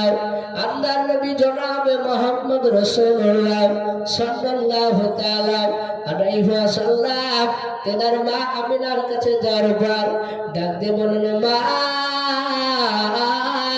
তাড়াতাড়ি বলো যাওয়ার সময় কান্না যেভাবে করছিলাম আসার পথে ওইভাবে কান্না করতেছ। ওগো মা বলো বলো এইভাবে কান্না করছো তাড়াতাড়ি বলে দাও। হযরত আমিনা কোনো কথা বলে না। আল্লাহর নবীজি আমার ফুপুমার কাছে ডাক দিয়ে বলতে লাগলাম ওগো আমার ফুপুমা বলো বলো কিসের জন্য কান্না করছো তাড়াতাড়ি বলে দাও। হযরত মাইবুন কথা বলে না। সঙ্গে সঙ্গে বাবা হযরত মাইবুন যখন বলল না আল্লাহর নবীজি তার মা আমিনার বাপ যে জায়গা বাবা আবার চলে গেল। হযরত আমিনাকে নবীজি ডাক দিয়ে বলতে লাগলাম ওগো মা তোমাকে আর বলতে হবে না, আমি জেনে নিয়েছি তুমি কার জন্য কান্না করতেছো, আমি বুঝে নিয়েছি। আল্লাহর নবীজির মা আমিনা কেঁদে কেঁদে বলতে লাগলাম ওরে আমার শুনে নাও বাবা মুহাম্মদ তুমি বলো কার জন্য কান্না করছি বলো। নবীজি কাদার বলেন মা শুনে না, তোমার স্বামীর কবর না হলে ওইভাবে কান্না করতে না। ও মা, ওটা কি আমার আব্বা জানের কবর না? নবীজির মা আমেনা ডাকতে বলল, বাবা তুমি কি করে বুঝতে পারলা, তাড়াতাড়ি বলাও। হযরত বিশ্ব নবীজি কাদার বলেন মা, আমি এই কারণে বুঝতে পারলাম তোমার স্বামীর কবর না হলে তুমি ওইভাবে কান্না করতে না। ও মা, ওটাকে আমার আব্বা জানের কবর না? বলে হ্যাঁ বাবা, তোমার ওটা আব্বা জানের কবর। আল্লাহ নবী আরো কান্না করতে লাগলাম। নবী আমার কাঁদে আর বলেন মা, তুমি এখন আর আগে কেন বলে না? বললাম হযরত বিশ্ব নবীজির ফুফু মা ডাক দিয়ে বলেন, ওগো মুহাম্মদ বাবা, আর এখানে বেশিক্ষণ দেরি করা যাবে না। বলে কেন? বলুন। বলে তোমার দাদা আব্দুল মুত্তালিব তোমাকে খুঁজতে পারে। সঙ্গে সঙ্গে আল্লাহর নবীজি বলেছিলাম, ওগো আমার শুনে নাও। নবীজি বলেছিলেন, ফুফু মা শুনে নাও, আমার আব্বাজির কবর জিয়ারত না করে বাড়িতে যাব না। সঙ্গে সঙ্গে নবীজি কান্না করছে বাবা। হযরত আমিনাও তিনি কান্না করতেছিলেন। হযরত মাই বোন, নবীজিকে আপনার ওই জায়গাটা, নবীজির আব্বা যে জায়গায় বাপ যে দফন করা হয়েছিল ওই জায়গাটা দেখে দিলাম। আল্লাহ নবীজি ওই জায়গায় যাওয়ার পর 6 বছরের বাচ্চা বাবা, শিশু সন্তান নবীজির ওই বয়সে আপনার কবরখানা বাপ যে আপনি ধরতে লাগলাম, ডাকতে বলতে শুরু করলাম, ও আব্বা, আপনার সদর মোহাম্মদ চলে এসেছে আব্বা, কেন আপনি কথা বলেন না? ওই পাহাড় আপনার নয়, ওই কবরখানা দ্বিতীয়বার ধরে বাপজি কান্না করছে। হযরত মাই বোন আপনাকে ডাক দিয়ে বলতে লাগলেন, ওরা আমার বোন আমিনা, তোমার 6 বছরের বাচ্চা শিশু সন্তান হযরত মুহাম্মদ রাসূলুল্লাহ সাল্লাল্লাহু তাআলা আলাইহি ওয়াসাল্লাম কিভাবে কান্না করছে দেখো। হযরত আমিনা দেখার পর আরো আমিনার বাচ্চা আরো জোরে কান্না করতে লাগলাম। এই ভয় আপনার দেয় নাই, আপনার নবীজির মা আমিনার মৃত্যু হয়ে যাবে সময় হযরত আম্মু আইবনকে ডাক দিয়ে বলেছিলাম, আর আমার বোন শুনে নাও, আমি তোমাকে দুটো কথা আমি তোমাকে বলে যাব মৃত্যুর উপরে। উম্মে আইবন বলল, কি কথা বলবা, তাড়াতাড়ি বলাম।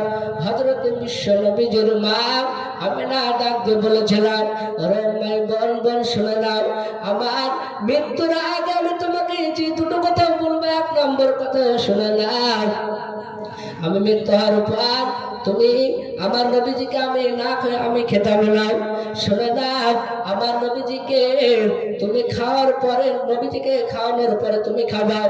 3 নম্বর শুনে নাও, আমি গোসল করার পূর্বে নবীকে গোসল করে দিতাম।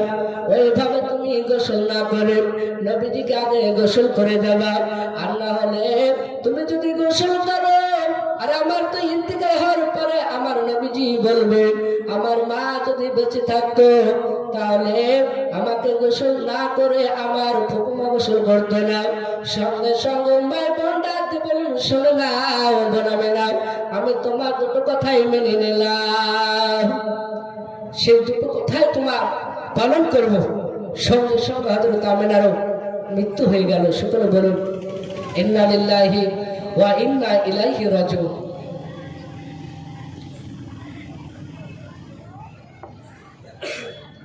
যখন আপনার ইন্তিকাল করলেন আমিনাও, নবীজি আপনার ওই নিজের আব্বার কবর থেকে বাপজি আসার পরে সামনে দেখছেন মার লাশ।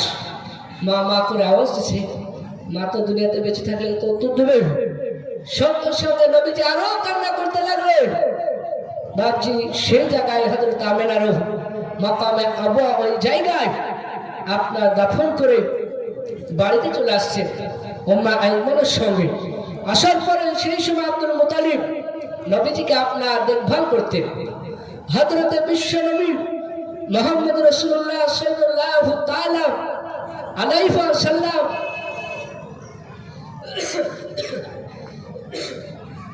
নবীজি আমার সেই সময় আব্দুল মুত্তালিব আপনার যখন ইন্তিকাল আপনার করবেন, ওই সময় তার নটা সন্তানকে ডাকতে বললেন, ওগো আমার ছেলেরা শুনে নাও, আমার তো শরীর অসুস্থ হয়ে গিয়েছে, কিন্তু আমার এই যে বেটা আব্দুল্লাহর বেটা মুহাম্মদ রাসূলুল্লাহ সাল্লাল্লাহু তাআলা আলাইহি ওয়াসাল্লাম, সেই ছেলেকে তোমরা দেখভাল করবে কে বলো?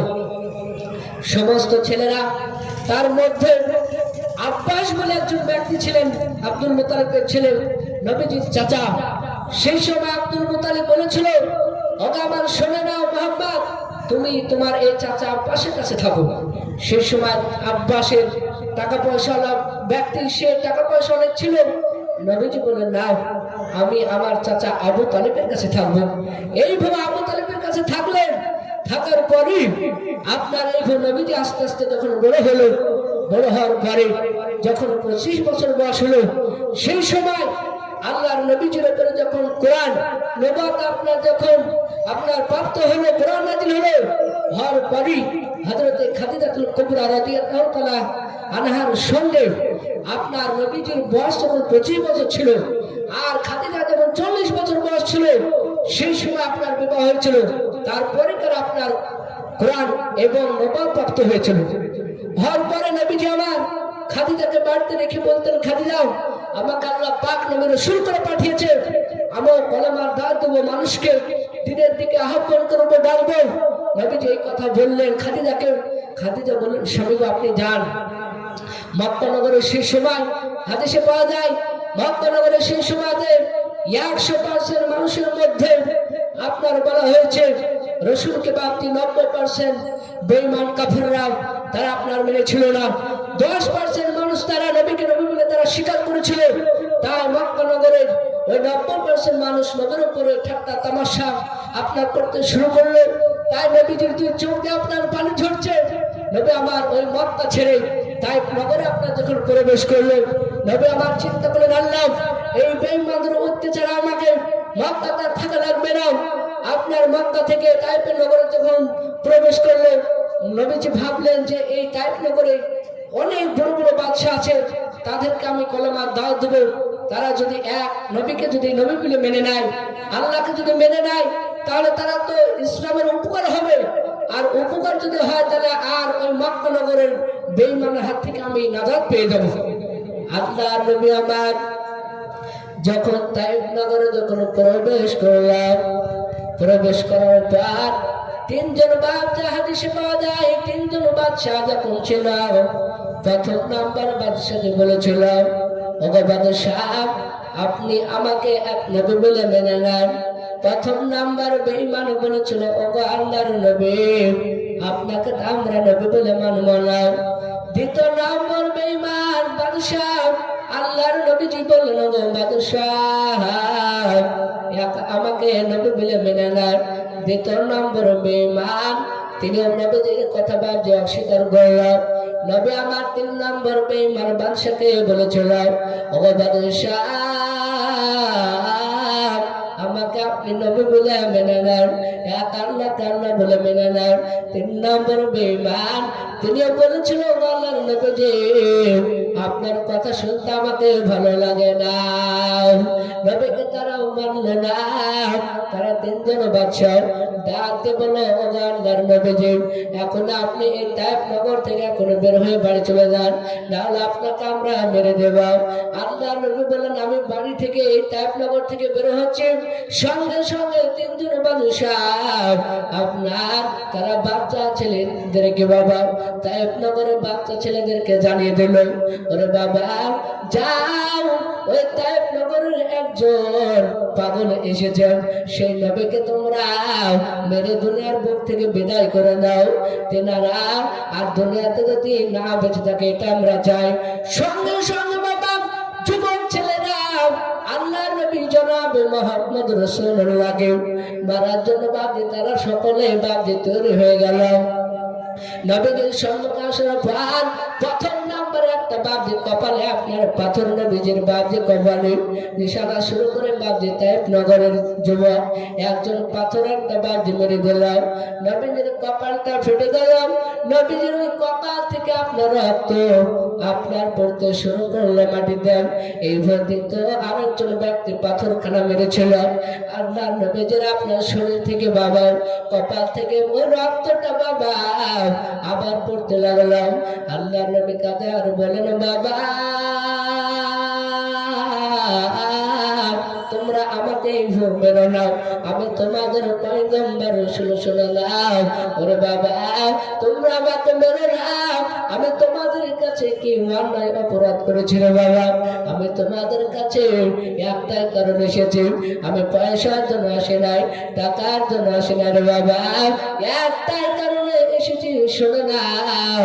তোমরা জাহান্নাম থেকে পরিত্যাগ করার পর কি করে, তোমরা জাহান্নাম থেকে পরিত্যাগ করার পরে নাজাত পাওয়ার পরে কি করে জান্নাতে তোমরা যেতে পারবে, সেই পথ দেখেছি বাবা।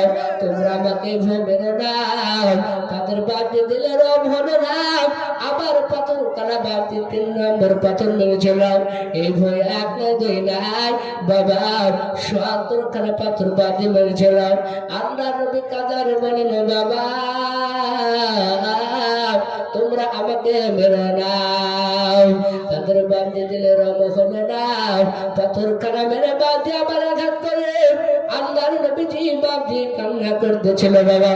সেই সময় বেঈমানদের বাপজি দিলে রং হলো না, আবার একজন বেঈমান আসার পর নবীকে আপনার চাদর দিয়ে জড়িয়ে দিলাম। আল্লাহর নবী জনাবে মুহাম্মদ রাসূলুল্লাহ সাল্লাল্লাহু তাআলা আলাইহি ওয়াসাল্লাম কান্না করছে বাবা। আর আল্লাহর কাছে তো হাত তুলে বাপজি দোয়া করতে শুরু করে দিলাম। আল্লাহ পবিত্র কোরআনে বলেছে, উদুরুনি আস্তাগফির লাকুম, আল্লাহ বলেছে তোমরা আমাকে ডাকো আমি তোমাদের এটাকে সাড়ে দেব। আল্লাহ নবী দোয়া করছে, আল্লাহ ওই বেঈমানরা আমাকে মারতেছে, তুমি যদি আমাকে হেফাজত করো আর সারা পৃথিবীর বেঈমানরা যদি একদিকে হয়ে যদি আমাকে মারে তবে মারতে পারবে না। পারবে? আল্লাহ যাকে আপনার হেফাজত করবে পৃথিবীর কোন মানুষ তাকে মারতে পারবে না। সঙ্গে সঙ্গে আল্লাহর নবী যে আমার এই দোয়া করে বাবা, আল্লাহর নবী যে দোয়া আল্লাহ পাক কবুল করে নিলাম।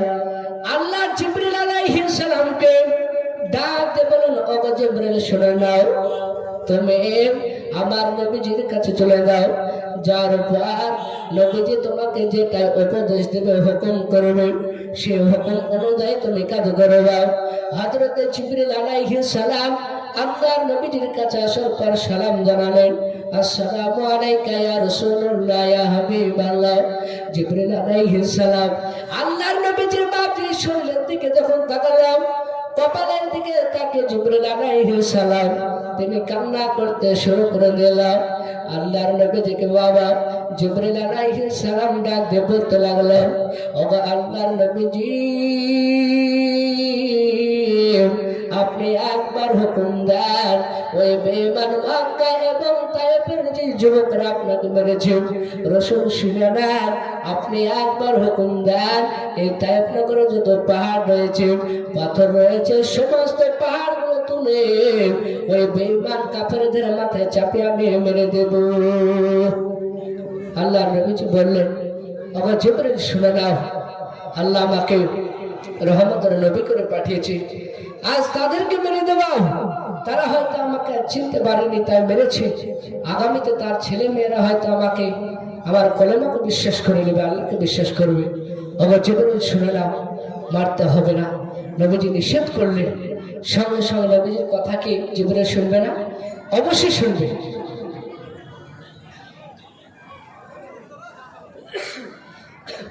সঙ্গে সঙ্গে জিবরিল আলাইহিস সালাম এই কথাটা আপনার বললেন, আল্লাহ রাসূল জিবরিল আলাইহিস সালামকে বললেন।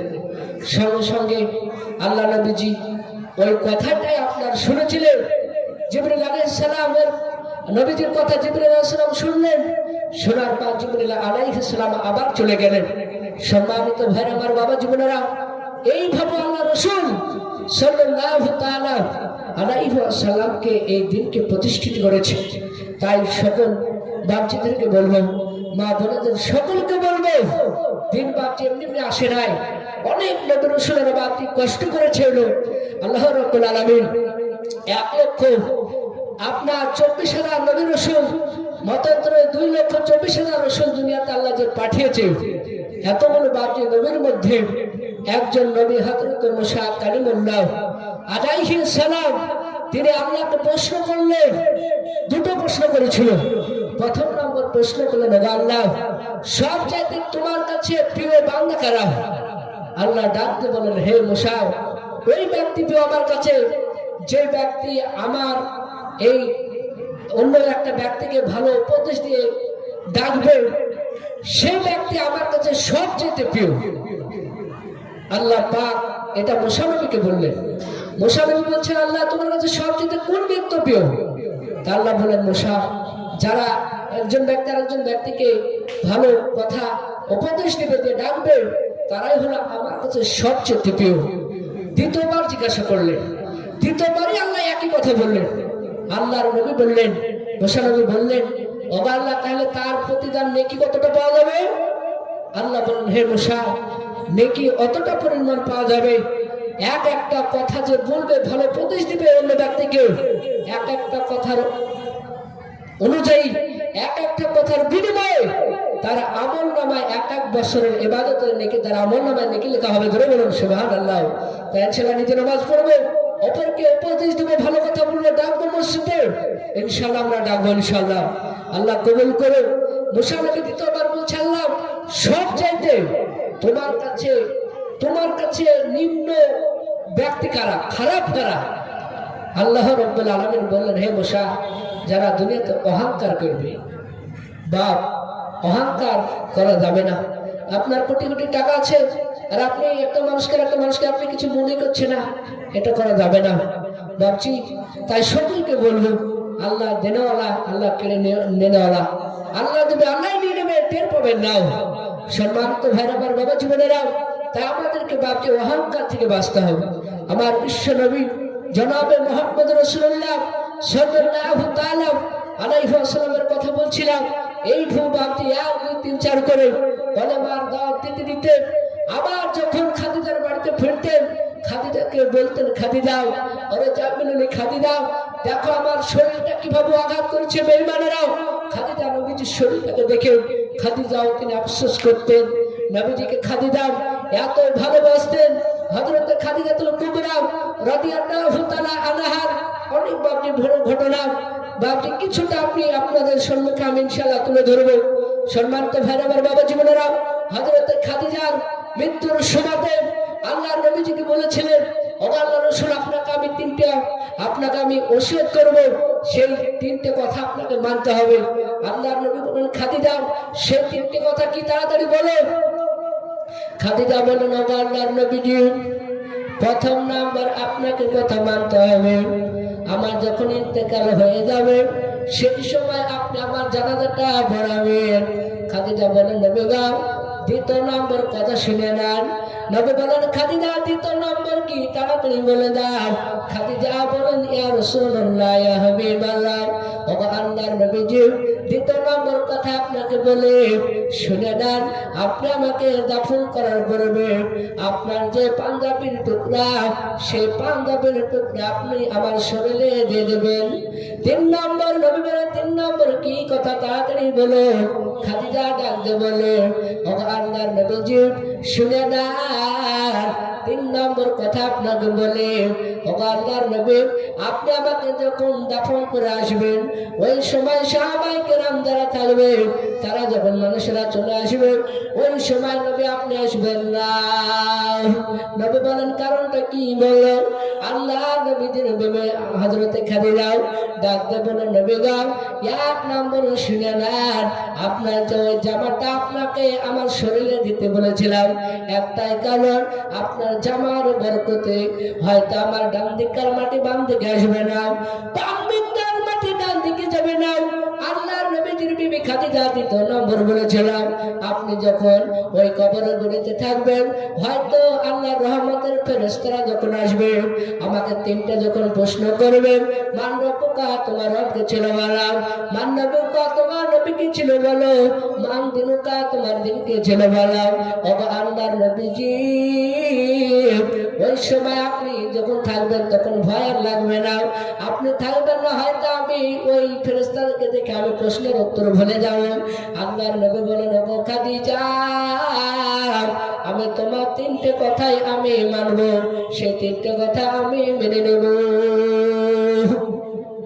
সঙ্গে সঙ্গে হযরত খাদিজা এই কথা বলে বাদে তিনি ইন্তেকাল করলেন।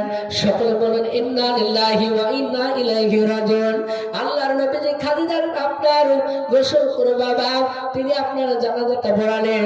দ্বিতীয় নম্বর বাবা নবীজির ওই পাঞ্জাবির টুকরা খাদিজার শরীরে দিয়েছিলাম।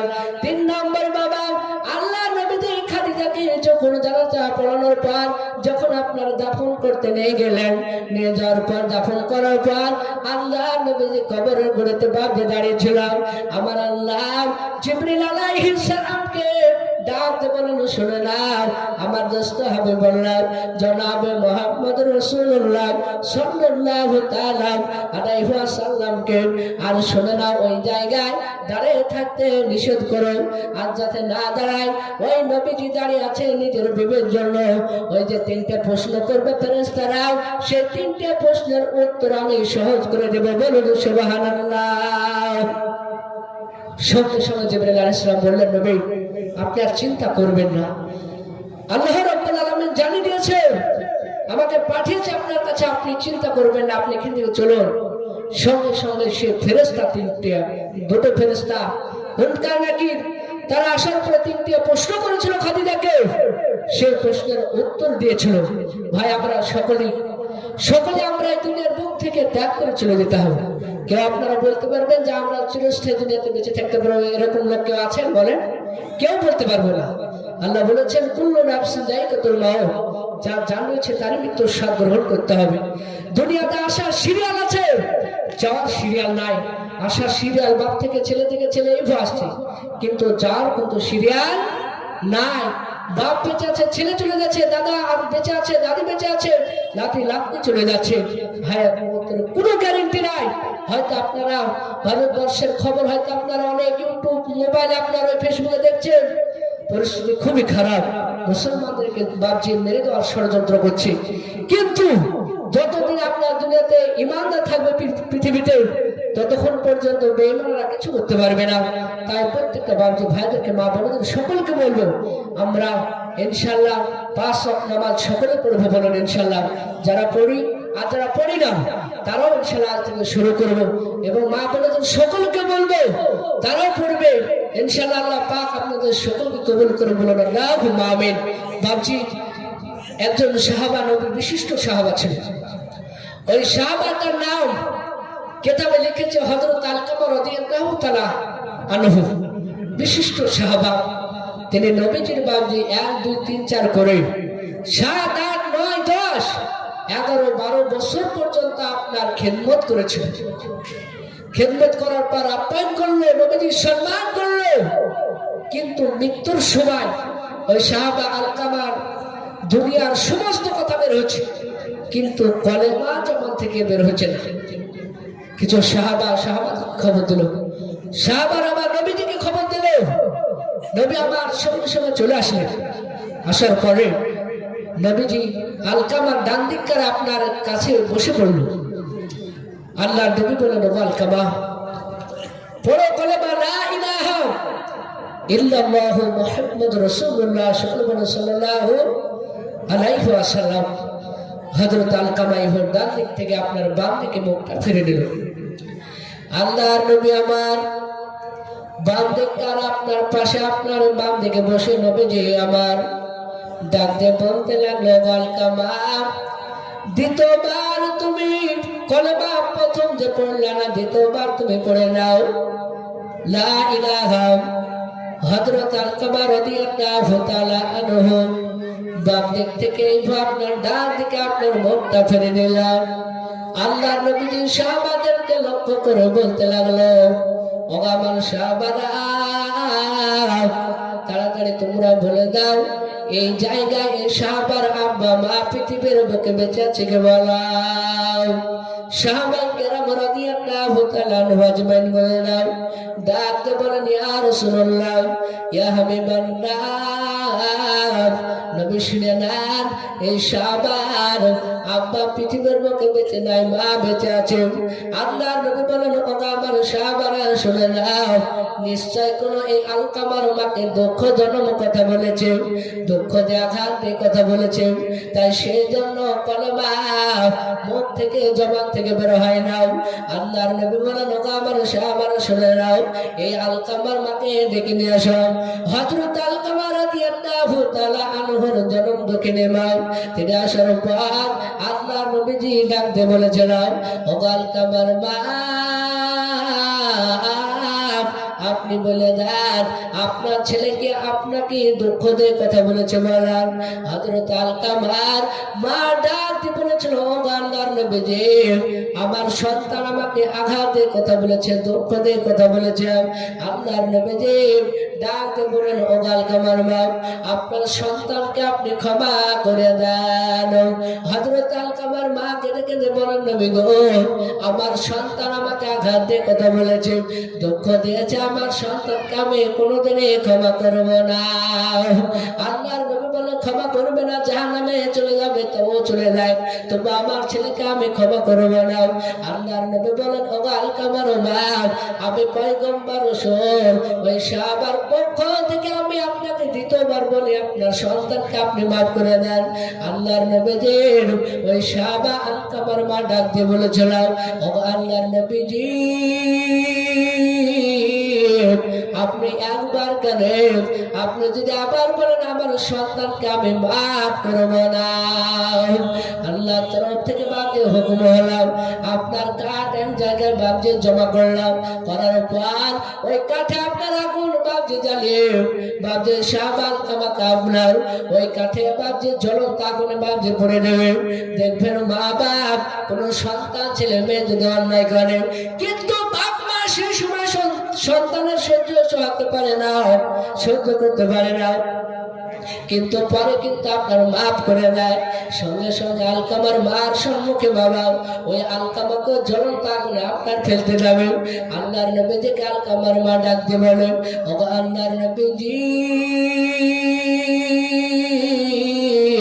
শুনে নেন আমার সন্তানকে আপনি আগুনে ফেলেন না। আল্লাহর নবী বলেন ও আলকামার মা, তাহলে আপনি সন্তানকে আপনার ক্ষমা করলেন কি বলেন? আল্লাহর নবীজি সাহাবা আলকামার মা ডাক দিয়ে বলেছিলাম ও আল্লাহর নবীজি, আমার সন্তানকে আমি অন্তর থেকে মাফ করে দিলাম। ধরে বলুন সুবহানাল্লাহ। এত সন্তান বাপজি বাপ মার এত মর্যাদা বাবা, এত বাপ মারি দিলে বাপজি এত আঘাত, এত বাপজি ছেলের ওপরে মেয়ের ওপরে এত মায়া মহব্বত। তাই আলকামার মা যখন মাফ করে দিল সঙ্গে সঙ্গে বলে মা লা ইলাহা ইল্লাল্লাহ, লা ইলাহা ইল্লাল্লাহ, এ তৌহিদ का डंकर आदम में, तौहीद का डंकर आदम में, ए बदीवाना करने वाला आकाले हुक ला इलाहा इल्लल्लाह, ला इलाहा इल्लल्लाह, ला इलाहा इल्लल्लाह मुहम्मदुर রাসূলুল্লাহ সাল্লাল্লাহু তাআলা আলাইহি ওয়াসাল্লাম। সঙ্গে সঙ্গে হযরত আলকামা জবান থেকে কলমা বের হয়ে গেল। বের হওয়ার পর আপনার ইন্তিকাল করলেন। সকলে বলেন ইন্না লিল্লাহি ওয়া ইন্না ইলাইহি রাজিউন। বাবার মর্যাদার ব্যাপারে আল্লাহর নবী বলছেন বাবা কোন সন্তান ছেলে মেয়ে যদি বাবার চেহারার দিকে বাবজি একবার যদি তাকায়, আল্লাহর নবী বলেন তার জন্য জান্নাতে দুটো গাছ লেগে দেওয়া হয়। বলুন সুবহানাল্লাহ। নবীজি বলেছেন দ্বিতীয়বার এই যদি তাকায়, নবী বলেন যদি কোন সন্তান ছেলে মেয়ে যদি বাপ মার চেহারার দিকে যদি তাকায়, নবী বলেন তার আমল নামা একটা আপনার কবুল হজের মতো নাকি পাওয়া যায়। বলুন সুবহানাল্লাহ। এত মান মর্যাদা বাবা। আমরা কাকে কাকে মানে বাপ মাকে আমরা কারাও ভালোবাসবো? হাত তুলে দিন ইনশাআল্লাহ দেখি। বাপ মাকে আমরা কারো ভালোবাসবেন? সবাই ভালোবাসবেন না নাকি? ইনশাল্লাহ সবাই ভালোবাসবে। বাপ মাকে ভালোবাসতে হবে। বাপ মা এদের আমি বেলডাঙ্গা যখন থাকি যাই মসজিদে, ওই বাড়ি থেকে যখন বের হই, প্রায় আমার বেলডাঙ্গা থেকে আমার বাড়ি প্রায় 75 কিলোমিটার ধরে। তো ওই বাড়ি থেকে যখন বেলডাঙ্গা আসে, আমার মা ওই ভাইকে ফোন করে বলবে, বেটা আমার কত দূর উঠলো দেখো। এত মা এবং আব্বার এত মায়া, ছেলের উপরে মেয়ের উপরে খুবই মায়া। তাই ইনশাল্লাহ আমরাও যতটুকু পারি তাদেরকে ভালোবাসি। সেই জন্য আমরা বাপ মাকে ভালোবাসি। দেখুন অনেক মানুষ আমরা বাপ মাকে ভালোবাসি, কিন্তু ভালোবাসা আমাদের একটা দরকার, উচিত। আল্লাহ রসুল সাল্লাল্লাহু তাআলা আলাইহি ওয়াসাল্লাম আপনার বাপ মাকে তাদের মায়া মহব্বত ভালোবাসা পায়নি। তার মা আমিনার কিন্তু কিছুদিন আপনার বেঁচে ছিল, থাকার পরে তিনিও মায়া মহব্বত ভালোবাসা পেয়েছিল। নবীজি আমার এই ভুল এক নাই দুই নাই, আপনার তার চাচার কাছে মানুষ হওয়ার পরে রাসূলুল্লাহ আমার মানুষের দ্বারে দ্বারে কলেমার দাওয়াত দিতেন। কলেমার দাওয়াত দিতেন, হয়তো মুসলিমরা বেঈমান কাফেররা হয়তো যদি কলেমাকে পড়ে যদি তারা মেনে নেয়, তাহলে ইসলামের উপকার হবে, তারা কামিয়াবি হয়ে যাবে। আল্লাহ পাক রব্বুল আলামিন তিনি অনেক জায়গায় এরকম কোরআন পাকে বাবজি বলেছেন যারা জান্নাতি হবে। আল্লাহ রাসূল সাল্লাল্লাহু আলাইহি ওয়াসাল্লাম তিনি বলছেন, যারা জান্নাতি পুরুষ কিংবা নারী হবে তাদেরকে আপনার বিভিন্ন রকমের সেই দিনকে খাবার দেওয়া হবে। আল্লাহ নবী বলছেন, ওই সমস্ত খাবার খাওয়ার পরে যখন পেশাবের যারা হবে, সেই সময় শরীর থেকে আপনার ঘাম বের হবে, সঙ্গে সঙ্গে পেশাবের যারা মিটে যাবে। বলুন সুবহানাল্লাহ। নবীজি বলছেন, ওই সময়তে আপনার যখন আপনার পায়খানা মানে জ্বালা হবে, সেই সময় শরীর থেকে একবার ঢেকুর উঠবে, সঙ্গে সঙ্গে আপনার পায়খানা জ্বালা মিটে যাবে। এরকম যারা জান্নাতি হবে তাদের এটাই হবে, আর যারা জাহান্নামে হবে সেই দিন বিপদে পড়ে যাবে। তাই ইনশাআল্লাহ আমরা সকলে 5 ওয়াক্ত নামাজ পড়ব ইনশাআল্লাহ। আল্লাহ পাক আমাদের সকলকে, মা বোনদেরকে, বাবজি ভাইদের সকলকে কবুল করে। বলুন আল্লাহুম্মা আমিন। কে আসলো বলে এই পৃথিবী হলো জালা,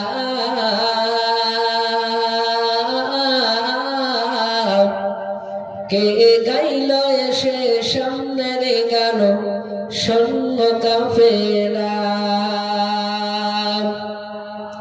কে আসলো বলে এই পৃথিবী হলো জালা,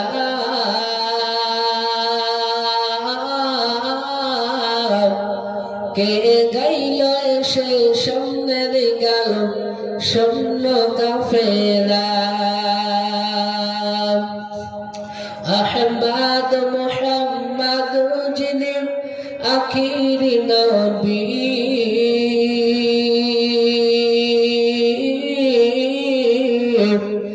আহমদ মুহাম্মদ যিনি আখিরি নবী, যার ওসিলাতে শীতল হলো এ সুন্দর পৃথিবী। বলুন সুবহানাল্লাহ। আহমদ মুহাম্মদ যিনি আখিরি নবী, যার ওসিলাতে শীতল হলো এ সুন্দর পৃথিবী, যার মায়াবী চেহারা দেখে সবাই নবীজির দিবানা হয়ে যায়। ও নূরে নবী, নূরে নবী, নূর মদিনা, কে আসলো বলে এই পৃথিবী হলো জানা, কে গাইল এসে সামনের গান শূন্য কাফেরা। হযরতে ওমর করতে কত নবীর দ্বারে যায়, আর নূরানি তার চেহারা দেখে ওমর ফিদা হয়ে যায়। বলুন সুবহানাল্লাহ। হযরতে ওমর করতে কত নবীর দারে যায়, আর নূরানি তার চেহারা দেখে ওমর ফিদা হয়ে যায়। ভাবছি আমার সোনালালেরা, আল্লাহ রসুলের কথা যে আমি আলোচনা করছিলাম, নবী আমার আরেকটা জায়গায় বাপজি কোনোবার দাওয়াত নিয়ে গিয়েছিল। সেই জায়গায় বাপজি মদিনায় যখন কোনোবার দাওয়াত নিয়ে গেলেন অমুসলিমের কাছে, সেই সময় বেঈমান কাফেরের বাচ্চারা তারা কিতাবে বাপজি পাওয়া যায় নবীদের উপরে আপনার মদিনায় এক না দুই না, সেই সময় 10টা যুবক নৌজওয়ান তারা নবীজিকে আপনার মারার জন্য তারা তৈরি হয়ে গেলেন। আল্লাহ নবীজি আমার মদিনা থেকে মক্কায় আসতেছিলেন। ওই সময় বেঈমান কাফেররা তারা আর আবু জেহেল, আবু সুফিয়ান, আবু জেহেল বলল, ওরে শুনে নাও, মদিনার যুবকেরা শুনে নাও, একজন মোহাম্মদ বলে ব্যক্তি, তিনি নিজে নবী রাসূল বলে দাবি করছেন, তার কথা তোমরা শোনো না, তিনি তো পাগলা, তোমরা তাদের মতো পাগল হয়ে যাবা। সঙ্গে সঙ্গে আবু জেহেল কথাটা বললেন। তাই মদিনার বাপজি সেই সময়তে 50টা যুবকের মধ্যে 10টা যুবক তারা একটা একটা করে বাপজি পাথর দিলেন, আর 40 জন যুবক তারা বলল যে বাবা যাও তোমরা, ওই রাসূলুল্লাহ যদি ওই নবী নিচে দাবি করছে মোহাম্মদ ব্যক্তি, আবু জেহেল তো বলল সে পাগলা, সে তুমি যদি তার কাছে নবীর কাছে যাও তাহলে তো সেই নবী তোমাদেরকে মারতে পারে, হয়তো তো পাথর নিয়ে যাও সঙ্গে। আল্লাহ নবীজিকে আপনার সেই সময় 10টা যুবক পাথর দিয়ে আপনার তেনারা যাচ্ছে, রাসূলুল্লাহ তিনি আসছেন। আসার পরে ওই মদিনার বাপজি 10টা যুবক তারা বিশ্ব রাসূলকে বাপজি দেখে তারা একের অপরের দিকে বাপজি কথা আলোচনা করতে শুরু করে দিল। মদিনার 10টা যুবক তারা একজন আরেকজনের সম্মুখে আলোচনা করতে শুরু করে দিলাম, এই লোকটা যদি পাগল হয় তাহলে তো এত সুন্দর চেহারা হবে না, এই লোকটা যদি পাগল হয় তাহলে চুল গলাটা এত সুন্দর হবে না। সঙ্গে সঙ্গে 10 জন যুবক বাবা আল্লাহ নবীজির কাছে যাওয়ার পর আল্লাহ রাসূল বাপজি কথা বাপজি শুনতে লাগলাম। আল্লাহর নবী বললেন, ওগো যুবক শুনে নাও, আমাকে আল্লাহ নবী রাসূল করে পাঠিয়েছেন, আপনারা যদি ওগো যুবক শুনে নাও, তোমরা যদি আমাকে এক নবী বলে মেনে নাও, আল্লাহকে যদি মেনে নাও তাহলে জীবন ধন্য হয়ে যাবে। সঙ্গে সঙ্গে আল্লাহর নবীজির এত নম্র বাপজি ভদ্র বাপজি ব্যবহার ছিল, এত নরম ভাষা ছিল বাবা, নবীজির কথা শুনে 10টা যুবক বাবা পাথর কানা ফেলে দেন। আল্লাহ নবীজিকে ডাক দিয়ে বলেন, ও আল্লাহর নবীজি, আপনার কলমা পড়ে আমাকে আমাদের 10 জন যুবককে আপনি মুসলমান বানিয়ে নেন। নবীজির কলমা পড়ে বাপজি তারা মুসলমান হয়ে গেল। ওই 10 জন যুবক বাপজি তারা আবার 40 জন যুবকের কাছে বাপজি যাওয়ার পর তারা একের অপরে বাপজি কথা আলোচনা করতে শুরু করে দিলাম। আল্লাহর নবী জনাব মুহাম্মদ রাসূলুল্লাহ সাল্লাল্লাহু তাআলা আলাইহি ওয়াসাল্লামের সম্মুখে বাপজি কথা দিলে বাবা 40টা যুবক আসার পর নবীজির সম্মুখে তারাও কথা বলতে লাগলাম। আল্লাহর নবী বলেন, বাবা শুনে নাও, আল্লাহ আমাকে নবী রাসূল করে পাঠিয়েছেন, তোমরা যদি কলমাকে বিশ্বাস করে নাও, আল্লাহকে তোমরা যদি মেনে নাও, তাহলে তোমাদের জীবনটা কামিয়াবি হয়ে যাবে। আল্লাহ নবীদের কথা শুনে বাবা ওই 40 জন আর এদিকে 10 জন তারা 50 জন ব্যক্তি বাবা কলমা পড়ে মুসলমান হয়ে গেল। ধরে বলুন সুবহানাল্লাহ। নবীজির এত সুন্দর ব্যক্তি ব্যবহার চরিত্র ছিল। আল্লাহর নবী জনাব মুহাম্মদ রাসূলুল্লাহ সাল্লাল্লাহু তাআলা আলাইহি ওয়াসাল্লামের বাবা ঘটনা অনেক বাপজি রয়েছে বাবা। আল্লাহর নবী যে ওই জায়গা থেকে বাবা আসার পর নবীদের যে সময় আপনার ইন্তেকাল হবে ওই সময় ফাতেমা জোহরা রাদিয়াল্লাহু তাআলা আনহাকে ডাক দিয়ে বললেন, ওরে ফাতেমা তুমি আমার কাছে চলে আসো। আল্লাহর নবীজি তিনি কান্না করছেন, ফাতেমাও তিনি কান্না করছেন।